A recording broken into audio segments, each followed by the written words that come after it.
khairan thayyiban mubarakan fi kama yuhibbu rabbuna wa yarda.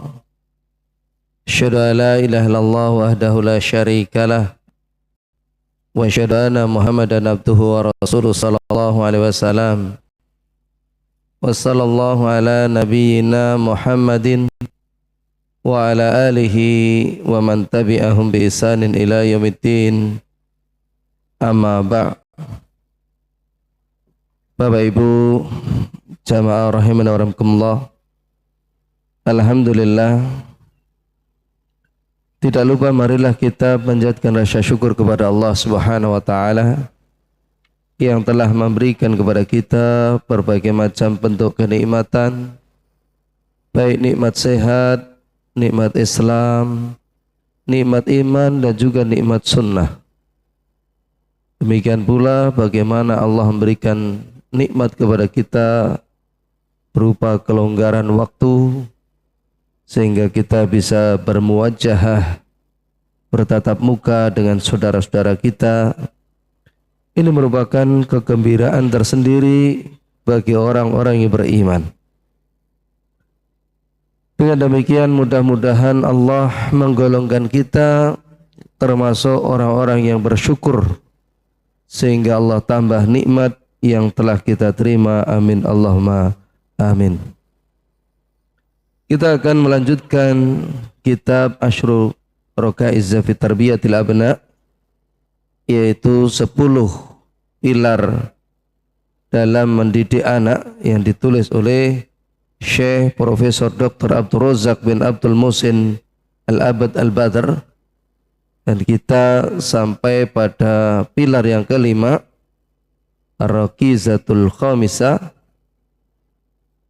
yaitu Ikhtiyarul Asma'i Thayyibah, memilih nama-nama yang baik.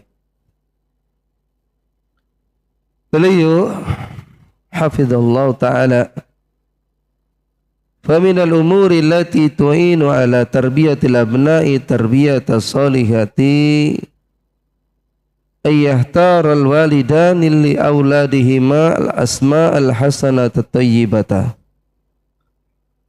Termasuk hal yang membantu dalam mendidik anak dengan pendidikan yang baik adalah orang tua memilihkan nama yang baik dan bagus untuk anak-anaknya. Ini sebagai bentuk perhatian orang tua terhadap anaknya. Jadi sudah menyiapkan, memilihkan nama yang baik untuk anaknya. Allati tarbituhum bi ta'atillahi ka'ayyusamma Abdullah wa Abdurrahman wa Muhammad wa Saleh wa nawi hadhil asma'il hasanah, yang menghubungkan mereka dengan ketaatan kepada Allah Subhanahu wa taala seperti dinamai dengan Abdullah, Abdurrahman, Muhammad, Saleh dan nama-nama baik yang lainnya, ya, semacam itu.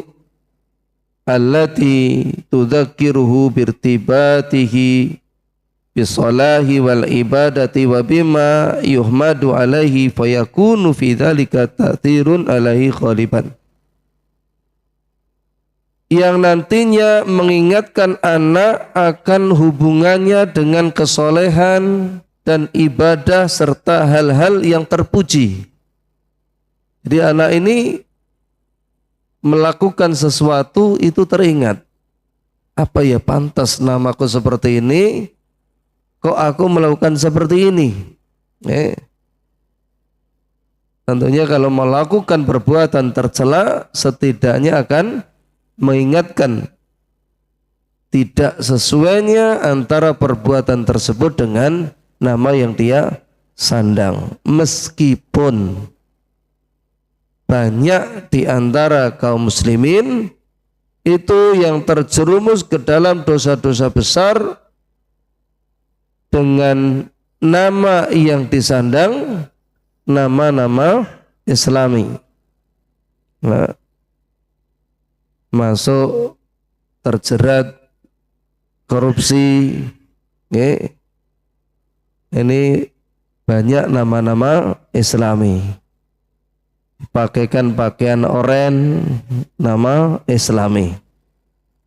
Pengadilan karena kasus kriminal, nama Islami. Tapi bukan berarti menghalangi seseorang tetap memberikan nama yang baik. Jangan sampai memiliki pemikiran yang lain. Alah jenenge elek sing penting wonge apik, tidak. Nyatane jeneng kaya-kaya apik-apik ya oke sing penjara. Tidak boleh beralasan dengan seperti itu. Akhirnya dia melirik kepada nama-nama yang bukan Islami, karena ini merupakan anjuran di dalam agama, bagian dari perintah Rasulullah sallallahu alaihi wasallam. Wa kama qila likulli rajulin min ismihi nasib, sebagaimana yang dikatakan setiap orang mendapatkan bagian dari namanya, ya, seperti yang pernah kita singgung, asmo pinongko jopo. Jadi nama itu ada unsur doa. Hendaknya kita memiliki doa-doa yang baik untuk anak kita. Wasa'ani Nabi sallallahu alaihi wasallam annahu qala, telah sahih dari Nabi sallallahu alaihi wasallam bahwasanya beliau berkata, inna ahabba asma'ikum ilallahi Abdullah wa Abdurrahman. Sesungguhnya nama yang paling Allah cintai di antara nama-nama kalian adalah Abdullah dan Abdurrahman. Hadis riwayat Imam Muslim. Ya, ini terjadi perbedaan pendapat.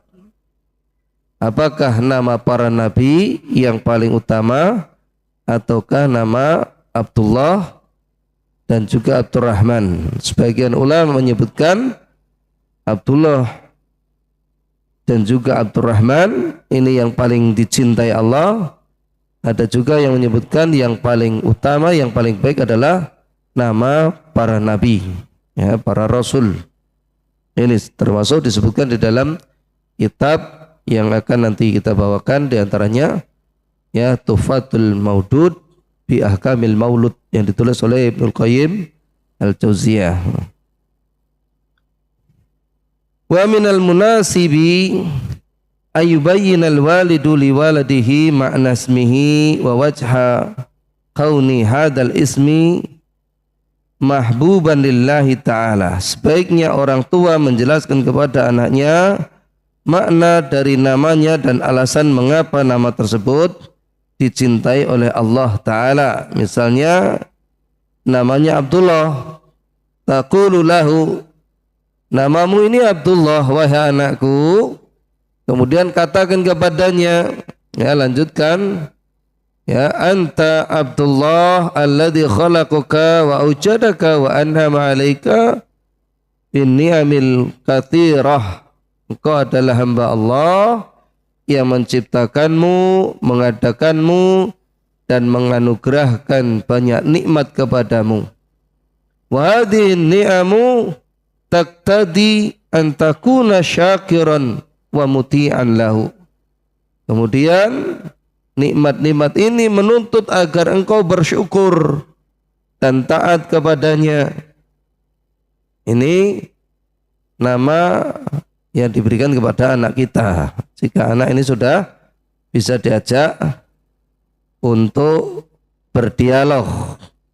Kalau bahasa Jawa itu dijeluntrongke, dijelentrehne, didunungke. Nah, ini. Kita ada beberapa tambahan tentang berkaitan dengan nama. Hendaknya memberikan nama yang baik, ini termasuk bagian dari hak seorang anak. Sebagaimana pernah kita singgung. Rasulullah sallallahu alaihi wasallam beliau bersabda, kullu ghulamin rahinatu bi aqiqatihi tudbahu anhu yaumas sabihi wa yuhlaku wa yusamma. Setiap anak tergadaikan dengan akikahnya, disembelihkan untuknya pada hari ketujuh, digundul rambutnya dan diberi nama. Ini kalau kita berikan beberapa tambahan, ya, termasuk dalam hal ini terkait masalah akikah. Ini yang paling sore, paling kuat pendapatnya adalah hari ketujuh. Hari ketujuh. Bagaimana kalau seandainya di hari ketujuh ini berbarengan dengan hari kurban? Apakah boleh seorang itu mengakikoi sekaligus untuk kurban? Sini ada beberapa pendapat ulama. Padahal yang dibawakan oleh Ibnu Qayyim dalam kitab Tuhfatul Maudud bi Ahkamil Maulud, beliau membawakan bab khusus yang termasuk memberi kesimpulan hal itu dibolehkan. Sebagaimana seseorang ketika sholat, ya, masuk masjid, at-tahiyatul masjid berbarengan dengan sholat qobliyah, itu seperti itu. Beliau memberikan contoh-contoh seperti itu. Demikian pula mengakikoi seorang setelah dewasa. Adapun hal ini secara hadis menjadi perbincangan ulama, yaitu dengan dalil Rasulullah mengakikoi dirinya sendiri, meskipun seperti Imam Ahmad itu mengatakan tidak aku dapatkan dasarnya, tapi jika seorang melakukan hal itu aku tidak membencinya, tidak memakruhkannya. Artinya ada ulama yang memang membolehkan, ya. Kemudian wayuhlaku, kemudian dicukur. Dicukur ini kemudian ditimbang, disedekahkan senilai timbang tersebut dengan perak. Itu disedekahkan. Rambut kemudian ditanam.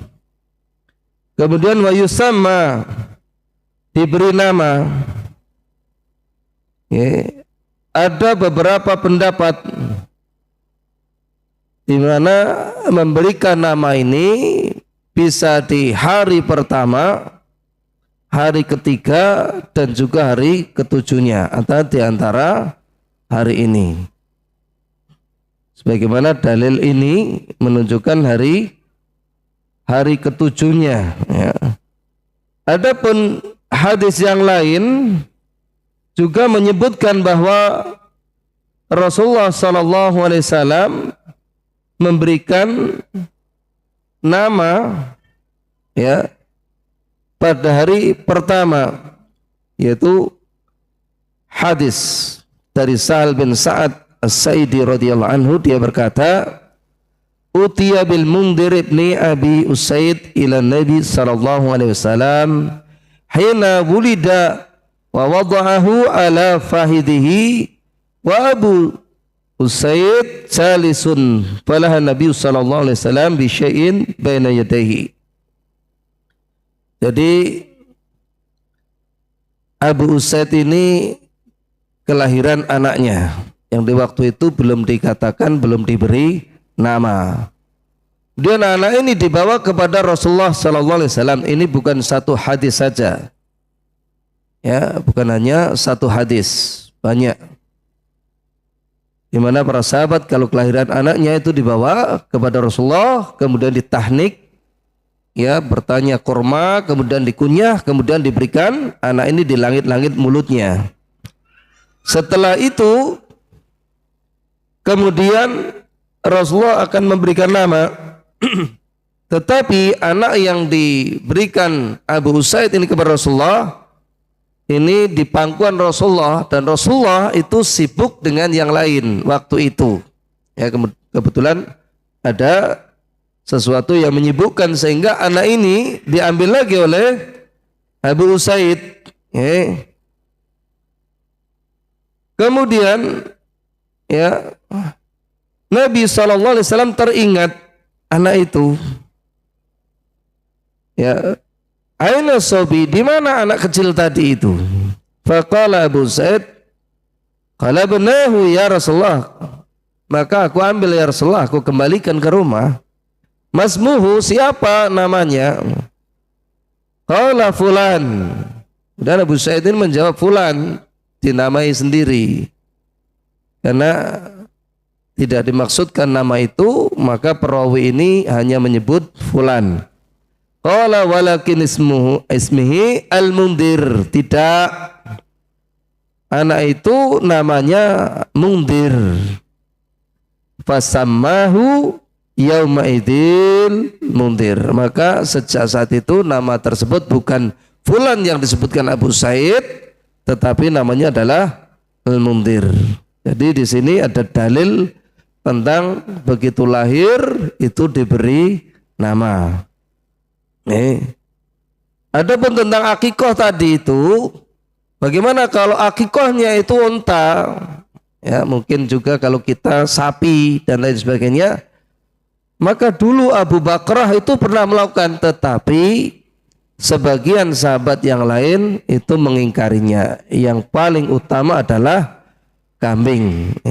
Kambing laki-laki itu 2 ekor, untuk perempuan itu 1 ekor. Kemudian untuk nama-nama hendaknya sebaiknya mufrad, sebagaimana disebutkan oleh Syekh Abdullah bin Jibrin. Hadil asma'u jadidatun lam takun ma'rufatan fima sabaqa wal aslu al asma'ul mufradat. Maka nama-nama ya yang digandeng-gandengkan, mungkin Muhammad Ilyas, Muhammad Amin, Muhammad Abu Daud, Muhammad Daud dan lain sebagainya, ini menurut beliau ini adalah perkara baru. Ya. Lam takun ma'rufatun fima sabaqa wal aslu. Hal semacam ini sifatnya ya tidak dikenal di masa-masa lalu. Al asmaul mufradatu awil mudhafatu. Nama itu yang biasa digunakan adalah mufrad 1. Ya, kalau namanya Ibrahim ya cukup Ibrahim. Paimin ya Paimin. Walaupun nanti itu ya dianjurkan untuk menggunakan nama-nama Islami. Ini cuma contoh saja. Kemudian juga Muhammad cukup Muhammad. Ya, Ilyas cukup Ilyas. Ya, dan lain sebagainya. Atau mudhaf. Mudhaf itu seperti Ka'abdillah, seperti Abdullah, Abdurrahman, Zainil Abidin, boleh, wa nahwihi. Fa'amal asma'ul mabdu'atu bi Muhammadin ka Muhammadin Amin wa Muhammad Sa'id fadila aslalaha fima na'lam. Seperti nama-nama yang digandengkan, ya, Muhammad Amin, Muhammad Sa'id dan sebagainya, hal semacam ini tidak diketahui asalnya, ya. Tidak diketahui, ini bisa dilihat di dalam Islam Qa. Kemudian bisa menambah kunyah juga boleh, ya. Meskipun waktu anak ini masih kecil, seperti saudara Anas bin Malik, wa kana li ahun yuqalu lahu Abu Umair. Aku ini punya saudara yang masih kecil, biasa disebut Abu Umair. Qala As-Sabu Fatim, ya, dia Rasulullah SAW kalau beliau datang idza jaa qala ya Aba Umair ma fa'ala Nughair. Wahai Abu Umair, apa yang sedang dilakukan oleh si Nughair, yaitu burung kecil. Itu riwayat Imam Bukhari dan juga Muslim. Ya, kalaupun nanti masih kurang panjang, bisa ditambah dengan kunyah atau nama orang tuanya. Orang tuanya kurang panjang bisa ditambah dengan mbahnya. Abu Ibrahim bin Sodikun bin, umpamanya mbah saya itu sopo kae? Dipo, itu seperti itu. Karena mbah saya itu Dipo ya. Kemudian nama-nama yang termasuk dianjurkan, ya kita tambahkan sedikit dari apa yang dibawakan oleh Ibnul Qayyim, ya, dari nama-nama yang dibolehkan, yaitu nama para nabi, para rasul, kemudian nama yang kita sebutkan tersebut, ya, seperti Abdullah, Abdurrahman. Adapun nama-nama ya yang dimakruhkan, yaitu seperti nama Barrah. Ini para ulama ada yang memakruhkan, juga ada yang mengharamkan mengenai nama yang makruh dan nama yang haram untuk disandang, ya, seperti yang disebutkan oleh Abu Muhammad bin Hazm. Ulama bersepakat terhadap keharaman menggunakan nama yang menunjukkan penghambaan kepada selain Allah, seperti Abdul Uzza, Abdul Hubbal, Abdul Manaf, Abdul Amr, Abdul Ka'bah dan semisalnya, kecuali Abdul Muthalib. Loh, kenapa Abdul Muthalib ini kok ya tidak disertakan, ya? Karena hanya bentuknya pengabaran, di mana ini bukan dianjurkan, ya. Ini juga sebenarnya asalnya tidak boleh, ya.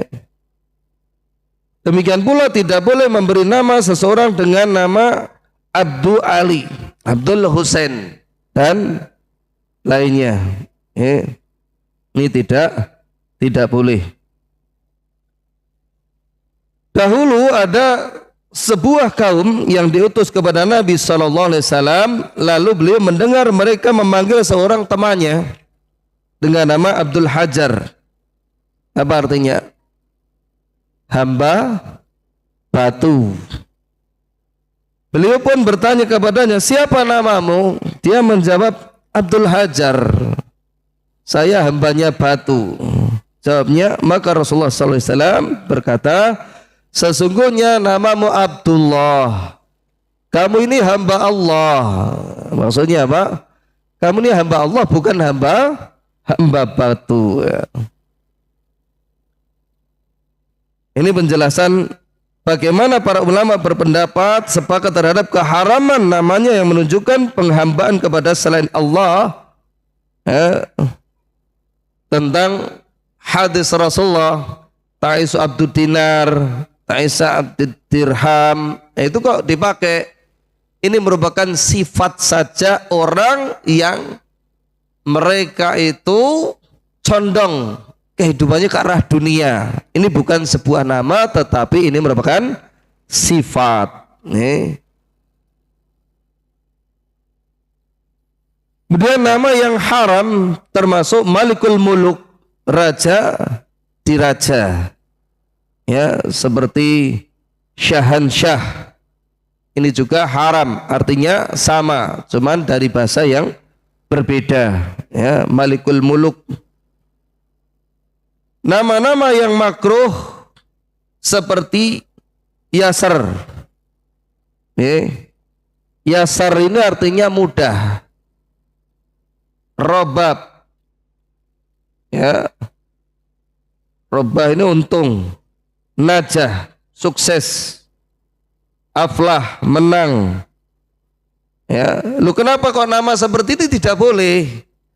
Alasannya ketika Rasulullah SAW itu menjelaskan nama ini disebut orangnya tidak ada, itu sama saja menunjukkan tidak ada keberuntungan, tidak ada yang mudah, juga berarti apa? Yang ada tinggal sulit, ya, tidak ada kemenangan, kan seperti itu. Ini tidak boleh. Ini termasuk yang tidak diperbolehkan memberi nama-nama syaitan, yang tidak boleh.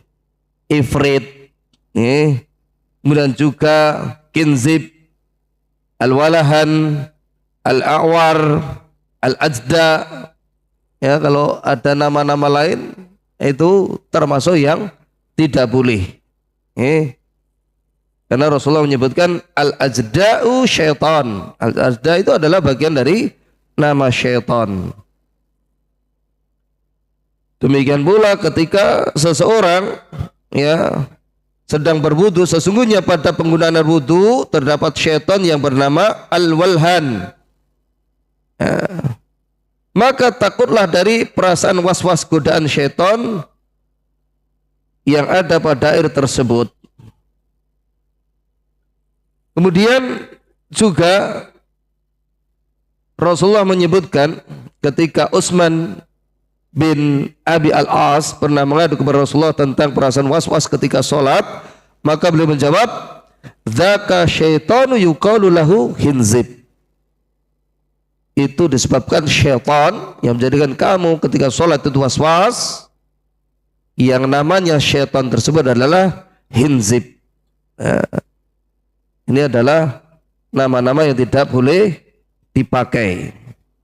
Demikian pula nama penguasa zalim seperti Qarun, seperti Namrud, seperti Fir'aun. Ini semuanya tidak boleh. Apalagi penguasa yang zalim, ya, seperti Fir'aun, Namrud, atau orang yang zalim, ya, Qarun, Haman, Walid juga disebut di sini. Ya, dan yang namanya Walid. Juga menamai dengan nama malaikat. Juga ini termasuk nama-nama yang dimakruhkan. Seperti Jibril,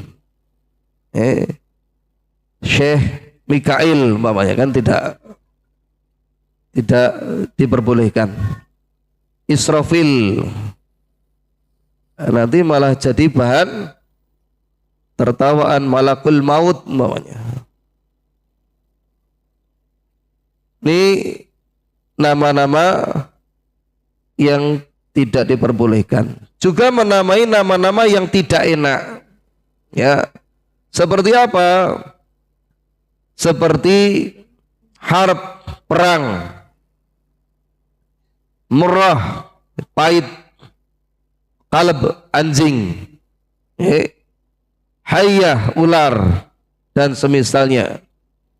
Mungkin juga seperti petir, topan, badai, dan lain sebagainya. Tapi kalau julukan ini kita dapatkan banyak. Umar ka'asyaddi. Umar itu seorang yang pemberani seperti singa. Itu biasa ulama menyebutkan hal semacam itu. Kita lanjutkan.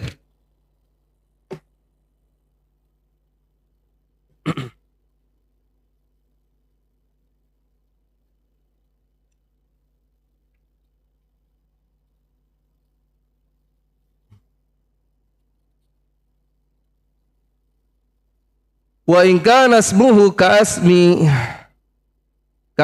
nabi aw sahabi fa minal mufidi an tudzakkirahu bi qissatihi. Jika namanya seperti nama nabi atau sahabat, maka termasuk hal yang bermanfaat adalah mengingatkannya akan kisah tokoh tersebut. Ini juga dikisahkan bahwa namamu ini perjuangan dakwah luar biasa, keberaniannya demikian, namanya ya Nabi Musa seperti itu dikisahkan. Wa hadza yuf'alu fi baqiyatil asma'i thayyibah. Demikian pula dilakukan pada nama-nama baik lainnya. Kalau sahabat ya dijelaskan sahabat siapa, nanti bisa dibaca sendiri fotonya.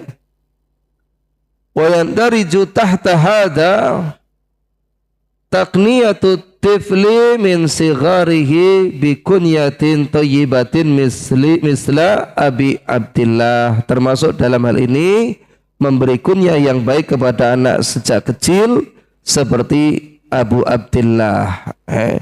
Apa faedahnya? Di antara disebutkan Syekh, liya'tadaha wa taqwa syahsiyatuhu wa yaslama minal alqabi sayyi'ah.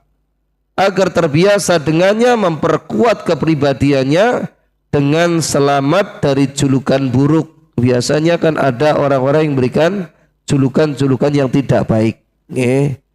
Si tompel, siapa dan sebagainya kan, itu untuk menghindari hal itu. Wada minat tafauli ayahya hatta yurzaqa bin dzurriyyati, dan ini termasuk bentuk optimisme agar ia hidup hingga dikaruniai keturunan. Jadi sejak dia lahir itu terus dibimbing oleh wahyu. Mungkin masih ingat bagaimana seorang anak mengadu kepada Umar, diberi nama yang buruk yaitu Ju'al, sehingga bukan hanya dia tidak diberikan haknya tentang nama, juga tidak dididik dalam agama, sehingga dia memperlakukan orang tuanya ini ya dengan perlakuan yang buruk, ya mungkin melawan dan lain sebagainya. Dan termasuk yang dibolehkan seseorang itu memiliki nama lebih dari satu.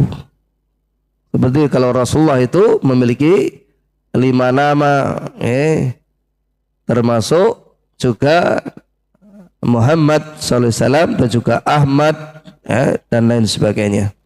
Kita lanjutkan ke pilar yang ke-6. Ar-Raqizatus Sadisah. Al-adlu bainal abna'i, bersikap adil di antara anak-anak. Fataharril adli bainal abna'i wal ubdu anil jawri wal haifi wad dhulmi. Wal budu anil jawri wal haifi wad dhulmi. Bersungguh-sungguh berlaku adil dan menjauhi kezaliman terhadap anak-anak. Ini orang tua harus punya komitmen untuk bersikap adil terhadap anak-anaknya apapun keadaannya, ya. Yu'addu min ahammir rakaizil mu'athirati fi tarbiyatihim, termasuk pilar terpenting yang berpengaruh dalam mendidik mereka, yaitu bersikap adil. Fa innal aba idza lam ya'dil baina abnaihi aujada dzalika bainahum al-adawata wa tahasuda wa tabaghudha. Jika ayah tidak adil, maka akan timbul permusuhan. Jadi antara anak ini permusuhan, belum lagi kebencian kepada orang tuanya, iri hati dan kebencian di antara anak-anaknya. Ya, bisa dilihat yang dimaksudkan adil, ya, tak bisa dipungkiri bahwa orang tua terkadang menyayangi sebagian anaknya melebihi dari sebagian yang lain. Dalam hal ini tidak masalah. Mungkin juga yang kecil ini sering dicium, yang besar ini jarang, ya. Jika hal itu hanya sebatas perasaan sayang yang ada dalam hati, karena menyamaratakan semua anak dalam kasih sayang dalam hati adalah sesuatu yang sulit, bahkan di luar kuasa manusia, karena kecintaan ini muncul datangnya dari Allah. Namun yang dituntut orang tua agar bersifat adil terhadap anak-anaknya dalam hal pemberian nafkah, hibah dan warisan. Jika hal itu diabaikan, hal ini diabaikan, akan memicu kesenjangan di antara mereka dan berujung pada permusuhan di antara mereka dan dapat menjadikan anak menjadi anak durhaka. Kita lanjutkan. wa bil muqabili idza kharasa 'alal adli bainahum kana dzalika min a'dhami asbabi tawaddihim. Sebaliknya, jika ia menjaga keadilan, ya apapun keadaannya, ya dia adil, maka itu menjadi sebab utama kasih sayang di antara mereka. Antara anak satu dengan lain itu muncul kasih sayang, ya, antara anak dengan orang tuanya juga menyayangi. Wa mahabbatihim wa birrihim lahu. Bukan hanya itu, tetapi juga cinta serta bakti mereka kepadanya, ya, kepada orang tua.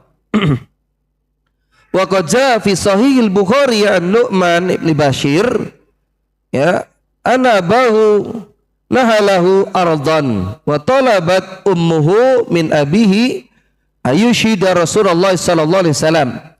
Falamma ata Rasulullah sallallahu alaihi wasallam qala lahu ataita sa'ira waladika mithla hada. Ya, qala la, qala fattaqullah wa'dilu baina auladikum. Telah datang di dalam Sahih Bukhari dari Nu'man bin Bashir, ya. Jadi Bashir ini punya anak namanya Nu'man, bahwa ayahnya menghadiahkan sebidang tanah, lalu ibunya meminta agar Nabi SAW dijadikan saksi. Kalau bahasa kita mungkin seperti ini, nek kowe nyoto-nyoto tenan ngewehi, tolong Rasulullah sing dadi saksine, seperti itu, merasa puas bahwa Rasulullah itu orang yang paling takwa, yang paling baik, yang menjadi saksinya. Akan tetapi ketika ia datang kepada Rasulullah SAW menceritakan apa yang dia maksud, maka beliau Rasulullah SAW bersabda, ataita sayra waladika mithla hada. Apakah engkau memberikan yang semisal ini kepada seluruh anakmu? Qala la. Tidak ya Rasulullah. Qal fattaqullah wa'dilu baina auladikum. Maka Rasulullah pun mengatakan, takutlah kepada Allah, bertakwalah kepada Allah, dan berbuatlah adil antara anak-anakmu. Ya. Ini hadis riwayat Imam Bukhari. Riwayat Indal Muslim, anna Nabiya sallallahu alaihi wasallam qala lahu ayusiruka ayakunu ilaika fil birri sawa. Ya, Rasulullah ini berkata dalam riwayat yang lain, apakah engkau senang jika mereka semua berbakti kepadamu secara sama? Qala bala. Qala fala idzan. Ya, betul ya Rasulullah, saya senang kalau seandainya anak-anakku itu mereka berbakti kepadaku semuanya sama-sama berbakti. Maka Rasulullah SAW menjelaskan, kalau begitu jangan berlaku tidak adil. Ini diriwayatkan Imam Muslim dalam sahihnya. Dalam riwayat yang lain Rasulullah enggak mau disuruh jadi saksi, la asyhadu ala caur.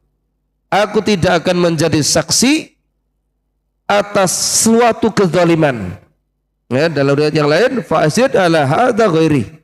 Carilah saksi selain aku. Wa hadhil kalimatu qalaha Nabi sallallahu alaihi wasallam tahdidan lahu. Kalimat ini diucapkan Nabi sallallahu alaihi wasallam sebagai peringatan keras kepadanya. Jadi kalau kita sebagai orang tua itu harus adil. Ya, harus adil.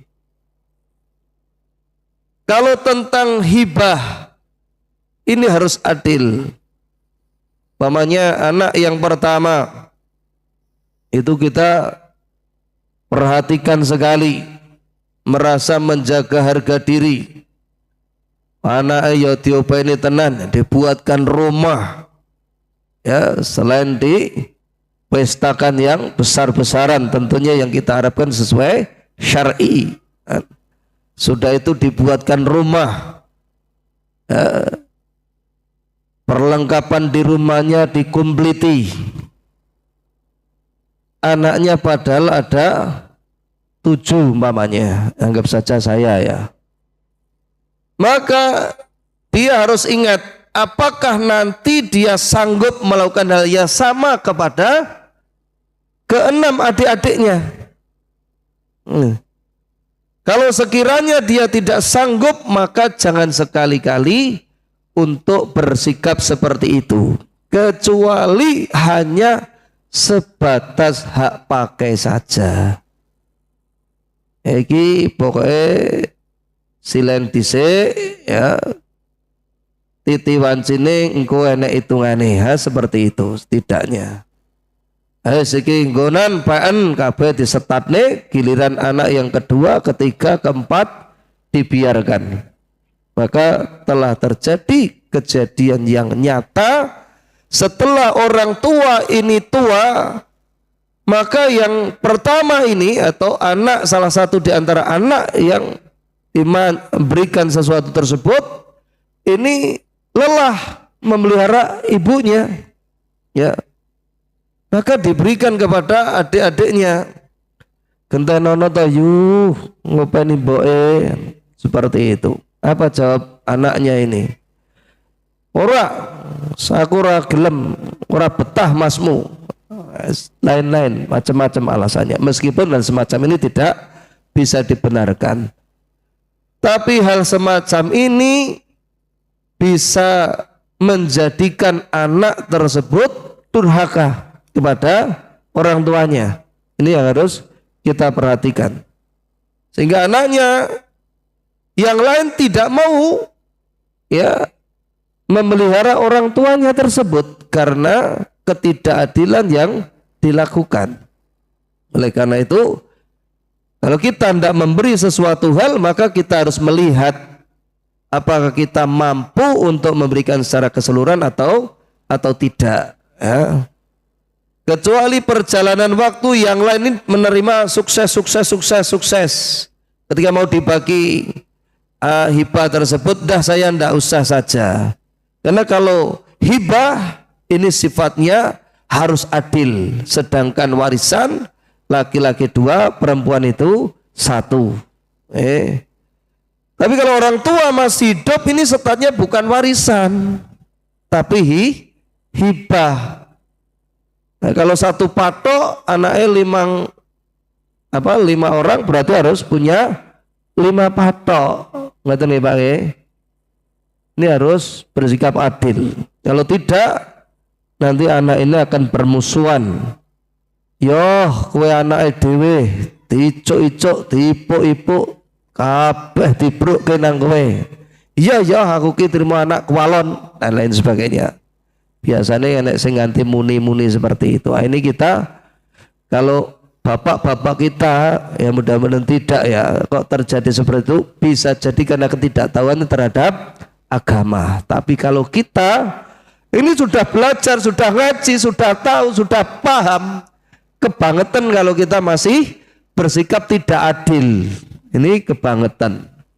Makanya kalau 1 umpamanya anak sudah besar-besar dibelikan HP, semuanya yo HP. Kuwatir rego 1 juta, yo kabeh rego 1 juta. Seperti itu. Ora kok siji sing 5 juta, siji sing biasa. Siji Supra, etek-etek, siji NMAX. Ini tidak boleh. Kalau ini memang diberikan, kecuali hanya hak pakai saja, itu tidak masalah, gantian. Kita lanjutkan. Wa ila famanil ladzi yatibu qalbuhu minal muslimina ayyashada ala ma hakama Nabi sallallahu alaihi wasallam annahu jaurun. Sebab siapa di antara kaum muslimin yang rela menjadi saksi atas sesuatu yang telah dihukumi Nabi sallallahu alaihi wasallam sebagai orang yang zalim, kita tidak akan mau disebut orang tua yang zalim. Wa annahu la yasluhu wa annahu khilafu taqwallahi wa annahu khilaful adli. Dan bahwa perbuatan itu tidak layak, bertentangan dengan ketakwaan kepada Allah dan menyelisih keadilan. Ini bisa dilihat dalam kutipan I'lamul Muwaqqi'in oleh beliau Syekh. Fa'adha tahdirun balighun minal haifi wa dhulmi bainal auladi. maka ini adalah peringatan yang sangat tegas dari perbuatan curang dan zalim terhadap anak-anak. Kita pun seperti itu. Kalau anak satu dibelikan pakaian baru, maka yang lainnya juga harus dibelikan. Wa bayanun lima yuwarithuhu minal uquqi wa adamil birri wa taqatu'i wa tahajuri bainal ikhwani. Dan penjelasan tentang akibatnya berupa kedurhakaan. Akhirnya anak durhaka, dibiarkan, uang tua ditinggal di jalan, dititipkan di panti asuhan dan sebagainya. Itu faktornya banyak, meskipun hal semacam ini tidak dibenarkan, tidak dibolehkan. Akan tetapi saddud dara'i, menutup pintu-pintu celah, ini harus kita lakukan. Jangan sampai terjadi seperti itu. Hilangnya kasih sayang serta terputusnya hubungan dan saling menjauhnya antar saudara. Jadi antara anak juga nanti saling bermusuhan. Ini yang kita sampaikan. Ada pun footnote nanti bisa dibaca sendiri. Mungkin ada pertanyaan terkait materi satu atau dua, sampai silakan. Oke, monggo.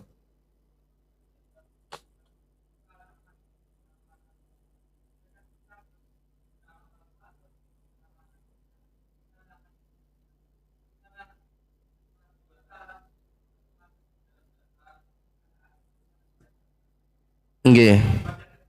Nggih.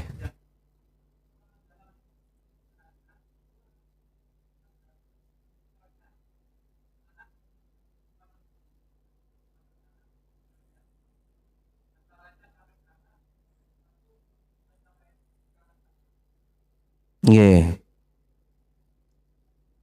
Pemberian nama orang tua yang tidak baik, baik dari sisi maknanya, mungkin yang lainnya, karena nama-nama yang tidak baik itu sebenarnya itu banyak, ya. Bisa mungkin maksud orang tua ini sebenarnya maksudnya itu cari nama yang paling bagus, umpamanya Budi. Nah, Budi ini sebenarnya kan ya Budi umumnya kan bagus gitu kan. Tapi kalau ini yang dimaksudkan atau apa maksud dari nama Budi ini sendiri kok ada kaitannya dengan Buddha, maka ini hendaknya dihindari umpama. Nah, terus bagaimana umpamanya namanya kok ya mung sae wae umpamane. Lair Rebu ya Rebu, Kemis ya Kemis, Selasa ya lek Selo umpamane. Maka yang seperti itu bisa dilakukan beberapa hal. Yang pertama, jika memungkinkan dia mengganti, dia ganti nama tersebut. Tentu dari KTP, KK, akte dan sebagainya. Ane aku ya wis tuwa kalau ya umpamane. Bagaimana? Ya sudah, nama itu biar tercatat. Dia bisa mengganti nama yang lain. Jane jenenge Sastro umpamane lho nyuwun sewu. Mboten enten niki. Umpamane. Tapi dia pengen sekali disebut atau ingin berhijrah. Umpamane Ismail atau Ishak. Dia boleh memiliki lebih dari satu nama. Seperti ustaz-ustaz kita itu namanya bukan aslinya. Tidak sesuai di KTP maksudnya. Nah, tapi dia beri nama yang lain. Oleh karena itu ini diantara kemudahan yang juga disebutkan diantaranya oleh para ulama, boleh memiliki nama lebih dari satu. Nah jenengmu Sastro, ya kuwi nang KTP. Ning sing tak sebar sing tak nggo saiki iki. Pamane napa?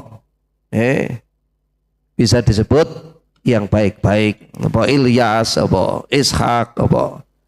Wah, tidak kurang kalau nama yang baik nih Adam, Idris, Nuh, Soleh, Lut, Ibrahim, Ismail, Ishak, Yakub, Ayub, Yusuf, alah pirang-pirang. Bila milih itu boleh, Pak. Betul nggih, Pak? Nah, terus bagaimana kalau anak yang masih kecil ini? Kalau memungkinkan yang masih kecil ini bisa dirubah aktenya, dirubah. Kalau memungkinkan, kalau tidak ya sudah, nanti bisa ditanyakan. mudah atau sulitnya. Kemudian yang keduanya, nopo wau nganti lalik loh. Oh iya, iya. Ada yang harus dijelaskan. Jadi kemampuan anak itu berbeda-beda. Ini harus kita akui. Kalau yang satunya itu memiliki komitmen, memiliki semangat yang tinggi, memiliki cita-cita yang tinggi dan dia mampu, kita juga mampu, maka kita berusaha, itu tidak masalah. Kemudian yang kedua ini, ya sak kandangnya beda-beda, ya rada mlento, rada kendor. Aku nggak mau sekolah, mamanya. Aku cukup SMA, aku nggak mau kuliah, pokoknya dia nggak mau tenan. Ya setidaknya sebagai orang tua kita berikan peringatan. Ya sudah, ini orang tua memfasilitasi kamu untuk sekolah tinggi, tetapi kamu tidak mau di kemudian hari, jangan diungkit-ungkit. Wong sing ora gelem ki ya kowe dhewe, kan seperti itu ke. Sehingga anak ini nanti akan malu kalau seandainya mengungkit masalah itu karena dirinya memang yang tidak bersedia disekolahkan. Ya.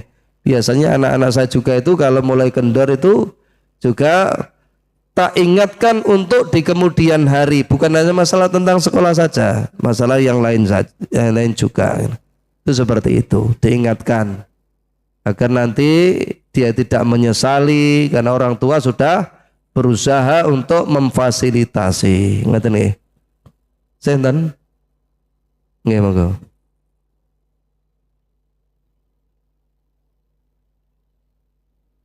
Masalah akikah. Nggih.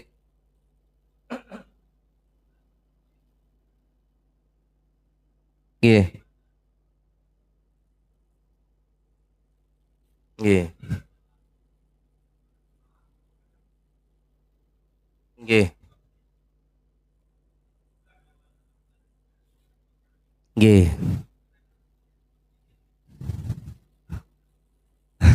Nggih. Nggih. Yaitu termasuk yang disebutkan oleh Ibnul Qayyim dalam kitab ya Tuhfatul Maudud fi Akamil Maulud. Jadi batasnya bukan hanya di anak balik saja tidak, bahkan beliau menyebutkan bagaimana kalau dia sudah dewasa tetapi belum diakikoi orang tuanya. Maka beliau menjelaskan beberapa nukilan perkataan para ulama, diantaranya akikah itu asalnya itu adalah kewajiban orang tua. Jadi kalau kewajiban ini sudah lewat, orang tua tidak mampu, ya sudah, ini kewajiban orang tua. Terus bagaimana kalau dia sudah mampu, dia kok pengen mengakikah dirinya? Ini ada yang menukil pendapat dengan berdalil bahwasanya Rasulullah mengakikoi dirinya sendiri, kan itu. Meskipun ini seperti yang kita sampaikan, hadis ini jadi pembicaraan para ulama tentang perawinya. Akan tetapi di situ beliau menjelaskan bahwasanya ya, dari nukilan-nukilan kesemuanya itu termasuk yang jadikan bab, beliau membolehkan seseorang itu untuk mengakikoi dirinya sendiri, ya, dengan berdalil hadis tadi. Oleh karena itu membawakan pendapat Imam Ahmad bin Hambal. Bagaimana kalau seseorang itu mengakikoi dirinya? Imam Ahmad menjawab, aku tidak mendapatkan athar satupun dari hal itu. Tetapi kalau ada orang yang ingin mengakikoi dirinya setelah dia mampu, dahulu orang tuanya tidak mampu, maka aku tidak membencinya. Itu jadi di dalam Tuhfatul Maudud ya Kamil Maulud bab akikah, itu disebutkan di sana. Jadi bukan hanya tentang gulam, karena ada juga ustadz kita yang betul keras tentang masalah ini. Nek wis lewat ya wis ora, itu ada. Tapi kita harus menghargai dalam masalah ini, kan memang sifatnya luas. Silakan. Kalau dibandingkan mana yang harus kita pegang, ya jelas 7 hari itulah yang paling kuat yang kita usahakan. Lah pas orang duwe utang, kalau bisa untuk dijagan kan, boleh ulama sampai seperti itu. Tapi kalau umpamanya kok tidak punya, orang duwe jagan, bakal hidupnya kepuntel-puntel, ya jangan. Itu Allah a'lam bishawab. Begini itu. Apa tadi? Oh iya, cicil tadi itu. Kalau kita umpamanya berdalil ya cukup wattaqullaha mastata'tum, itu sebenarnya sudah cukup. Tapi kalau umpamanya dia bermaksud ingin sedekah, ya jawabannya tidak jauh dari yang kita jelaskan di atas. Itu ambiana kurang komplit itu. Tapi kalau umpamanya dia mampunya cuma 1, itu sebenarnya dibolehkan, tidak apa-apa. Walaupun yang dianjurkan tuh untuk laki-laki itu dua ekor kambing. Wallahu a'lam bishawab. Betul nih. Kita tutup doa kafaratul majelis. Subhanakallahumma wa bihamdika asyhadu an la ilaha illa anta astaghfiruka wa atubu ilaik. Wa akhiru da'wana alhamdulillahirabbil alamin. Assalamualaikum warahmatullahi wabarakatuh. Terima kasih Ustaz Ibrahim Jazakallahu khairan yang menyampaikan materi pada pagi hari ini.